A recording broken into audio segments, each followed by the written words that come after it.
Hey, Nick. Kyle mentioned communication a few times yesterday as one of the culprits, one of the big culprits for some of the defensive mistakes. I know that's a skill on defense, being able to communicate, maybe an overlooked or underrated skill. Some guys are better at it than others. Is it something that can be learned or improved, especially during the course of a season?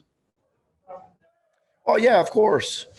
I think I think communication, even verbally or just kind of having a feel for each other, like not necessarily like let's say on a big rotation to a drive and somebody has to crack back on that big. I mean, you're probably not talking that out. That's kind of happening, and you feel that that's what's going on, and you got to kind of anticipate that. It's kind of a different form of communication there. But I think he's referring a little bit to some of the zone or box and one stuff where we just didn't quite get it clearly. I'm matched there, you're matched here, or pick and roll happens, who's coming up and who's taking what on some of that stuff. But again, that's just an experience of these guys playing with each other or enough reps at it, really. But yeah, it's something you can work on. In past years, today might have been a day that you guys would have taken off or maybe done an optional practice. Does practice time feel more valuable this year because of some of those things you just mentioned, needing more experience together and more reps together? Well, it certainly feels different. I'm not sure why. It certainly feels different this year. It's kind of constant every other day, it seems like, and there isn't usually it's a film teaching day, and heavy minute guys are cleaning up stuff at a pretty just cerebral level more than a physical level. But today we got out there and moved around pretty good and got to some stuff. I think we're still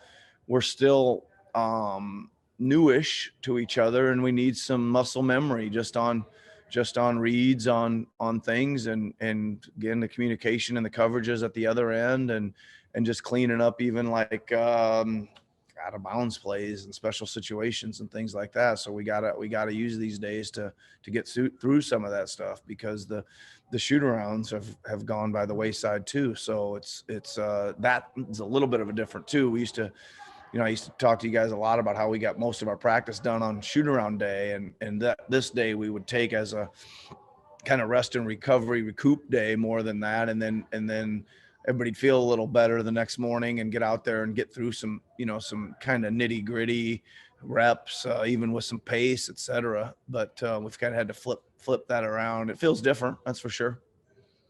And do you have an update on OG or Norm? Were they able to do anything today? Well, there's not really an update. I think they're probably, I know they both worked out individually at varying speeds, but no update as are they going to be available tomorrow. I think that's probably well, I guess we'll see. Maybe one, maybe not the other, maybe not either one of them. I'm not sure yet. Great. Thanks, Nick. Next question goes to Doug Smith from the Toronto Star. Good morning, Nick. How are you? What's up, Doug? I'm good. How are you? I'm all right, thank you.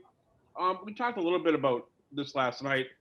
Your size is what your size is. You're a little bit small in a lot of different places. How do you mitigate that as a coach? Well, again, Doug, I think it's a matter of trying to balance it a little bit 1 through 5, that you can't get like too small out there when you don't have one of your bigger 4 or 5s out there in the backcourt. Like you can't, or at the 3 or whatever. So it's trying to level it out with either some size or some strength, right? So I don't know, what's an example. Chris comes in for Aaron. We get considerably less bulky there. Maybe then maybe we make sure Stanley hits the floor, so there's again a chance for just a little bit of strength, and maybe Yuta or whatever, and we got some semblance of some size 3, 4, and 5, and then we just got to work, Doug. Yeah. If they got a big some big wings or whatever, then we got to get into their legs and block them out, and we got to fight them, and we got to just do that stuff. And I think, again, for the most part, I give our guys a lot of credit. They've done a decent job in the majority of the games of doing that. You can see all the time two little guys, both blocking out one big guy and moving him out there and getting the rebound and heading the other way. They've done a pretty good job of putting their bodies on people and doing it. It's just a little extra effort that you have to do and a little bit more physicality, even though you're undersized or underweighted. Did anything jump out at you last night after watching the tape of that?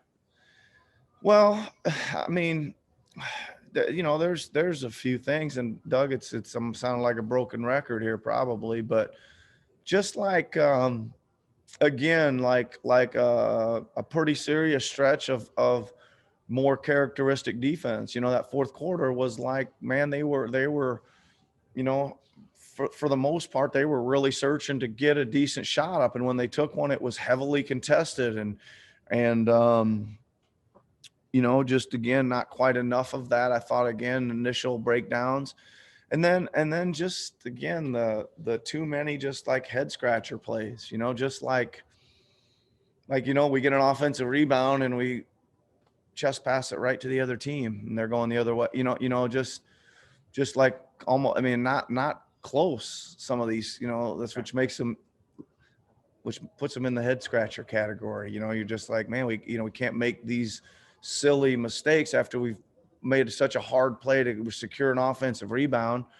We got to take care of it in those situations. And Doug, I guess to really answer your question, the thing that stuck out to me the most is we probably blew 9 layups, right at the rim layups that we just don't make. Miss a dunk, slips out of your hand on the way in, couple rolling off. Just, that's good offense that doesn't end very well, because it usually ends up in something going back in a hurry the other way. So finishing at the rim, I was happy with our effort and kind of force that we went to the basket with, but we just had to make a few more of them and things would have been better. All right. Thanks very much, Nick. Enjoy the rest of the day down there. All right, Doug. Next question goes to Stephen Lung from Sportsnet. Hey, Nick. What's up, Steven? I was just wondering, like, how frustrating or not is it knowing that like you mentioned, these kind of small executional errors that the team is kind of going through, like knowing that, like, if like just one more layup goes down or whatnot, that you guys are just kind of right back in there in a lot of these games, actually. No, I mean, it's frustrating, Steven, because, again, I think it's not like, there was some stretches last night where I thought there was some lapses in effort, but, again, not a ton, but there was some, right? We can't accept that. But, again, just like, they're tough to kind of to pick yourself up from. You're rolling along, you're making a nice charge, and then you throw a early over and back call, and all that good work you done, it just deflates the balloon a little bit. And and it would be like, I don't know, it's just like too many, half a dozen, 8 of these just unforced errors. And again, it's not like these guys are trying to make the mistakes, but they're just happening. And hopefully that we can clean those up, and it's just a rhythm and a getting comfortable thing and settling down a little bit, whatever it is. Is there encouragement? Is there encouragement though, knowing that like all you have to do is just clean up these kind of small mistakes, and then like you guys will be a lot better for yourselves, essentially?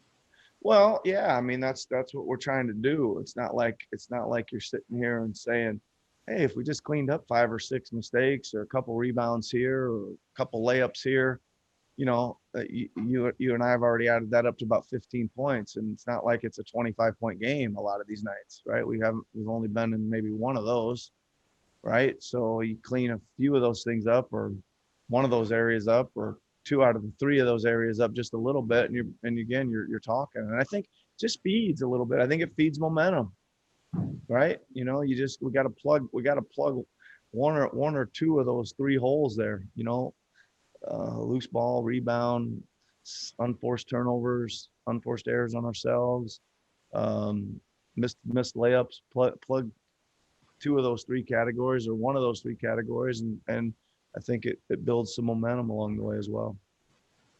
Makes a lot of sense. Thanks a lot, Nick. All right, Steven, see you.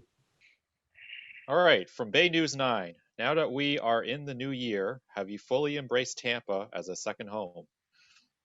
Yeah, getting there for sure. I think getting settled in a little bit. You know, it's we got nothing to complain about down here, that's for sure, right? The weather's been nice.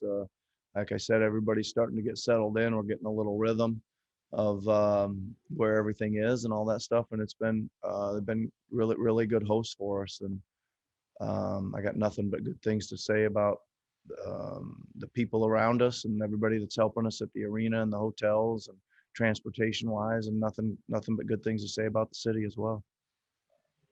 All right, Coach. Oh, Okay. hold on one second. We got to follow up. The area has become a title town. The Lightning won the Stanley Cup. The Rays made it to the World Series, and the Bucks are going to the Super Bowl. What do you think of all of the success in the area? I think it's amazing. This has got to be the golden age of sports in Tampa, man, without a doubt. Lightning, Bucks, Rays, got an NBA team in town briefly, which has got to be really cool. If you're a sports fan down here, you're in your heyday, so enjoy it.